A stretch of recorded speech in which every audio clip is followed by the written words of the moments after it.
KaraMurza's wife is Evgenia Kara-Murza. We reached her in Washington. I wonder if you could start by telling us about what the latest news is that you have from your husband.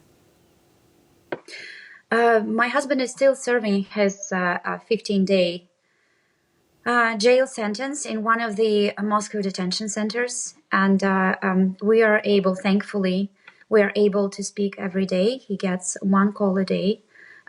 So he keeps in good spirits, as he always does. And he asks not to lose faith. He says that we will somehow make it through, even if it takes longer and even if it's harder than we have ever anticipated. Let me ask you about that. Pardon me, I don't mean to interrupt, but I do want to ask you about the length of time. 15 days, you mentioned it right there. At this point, do you believe that this will indeed be a 15-day sentence? Do you think that he will be released on time? In today's Russia, you can never be sure. In today's Russia, it very often happens that charges against opposition activists are piled up against them while they're serving the existing prison sentence. New charges appear out of nowhere because the authorities just come up with something new and they throw it at you, and then again, and then again. So no, I cannot be sure that this is it, that at the end of these 15 days, he will just be released and will be able to come back to us. But we hope, of course, that this will be the case. There is significant support for your husband. It's support that he has built over the years, certainly amongst politicians in the United States, politicians here in Canada.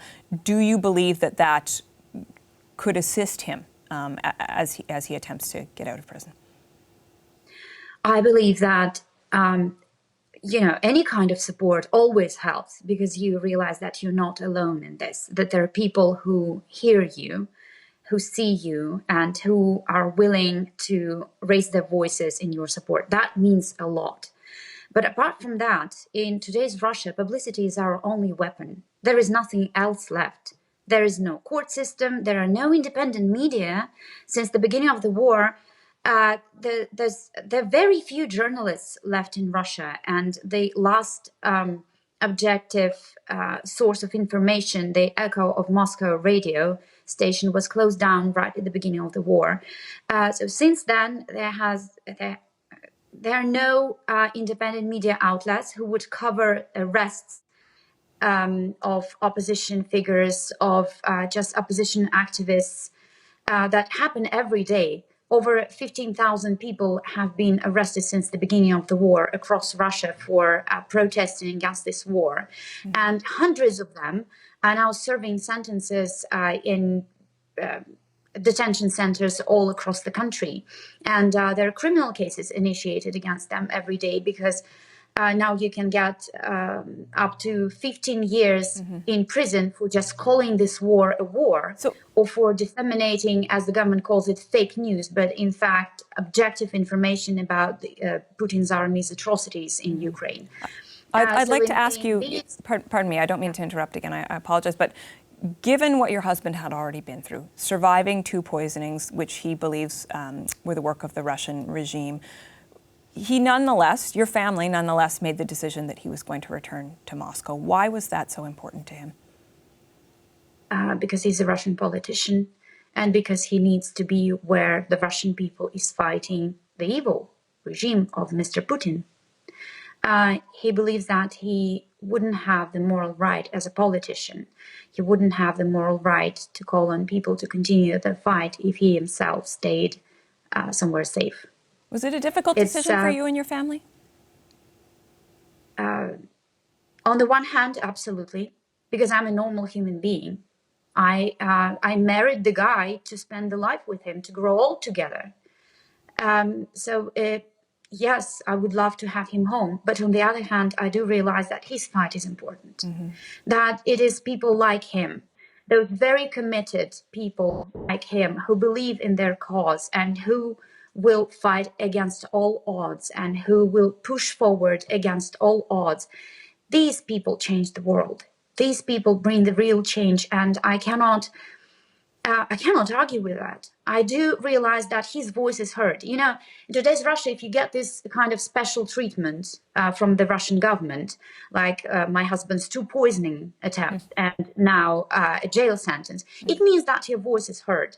It means that your work does not go unnoticed. So unfortunately, for me as just a woman and a mom and a wife, my husband has to be where he has to be to continue his fight. But as his partner and his teammate, I do realize it, I do understand it, and I deeply, deeply respect him for this. Do you expect that he would remain in Moscow if and when he is released? I know that he will continue his fight. If he believes that he will be more effective elsewhere, he's going to be. He lives on the plane.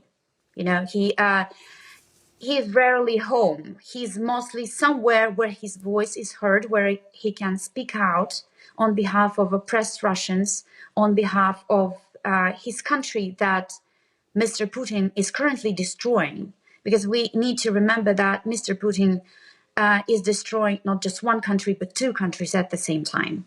And when he's finally gone, Russia will be left in ruins, and Vladimir will be one of those who will rebuild it from scratch.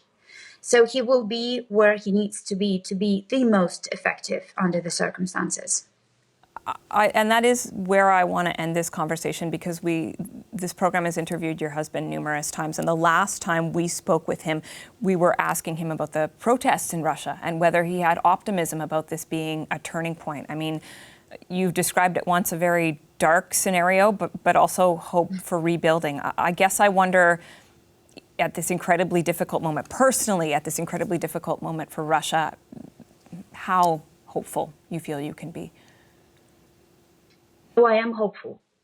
I am hopeful because, you know, in 1968, 7 people got arrested for going out into the Red Square to protest against the Soviet invasion of Czechoslovakia. And later, Prague newspapers wrote that there are at least 7 reasons why they will never be able to hate Russians. When today we can show the world over 15,000 such reasons not to hate Russians. And we know that these voices of Russians who are horrified by Putin's crimes in Ukraine, they're being raised everywhere in the world. And we place our hopes in these people who protest against all odds, who go out in the streets despite all these restrictive measures and restrictive laws that can send them to prison for 15 years for raising their voices, but they still do, because they believe that Russia deserves a better future. My husband believes that, and I believe in it as well, because this is the only way. The good has to prevail in the end. Evgenia Kara-Murza, we thank you so much for your time, for talking about this with us today, and we wish all the best to you and your family. Thank you very much for having me. Thank you. Hi, I'm Vashi Capellos, host of Power in Politics. See more of our show by subscribing to the CBC News channel or click the link for another video.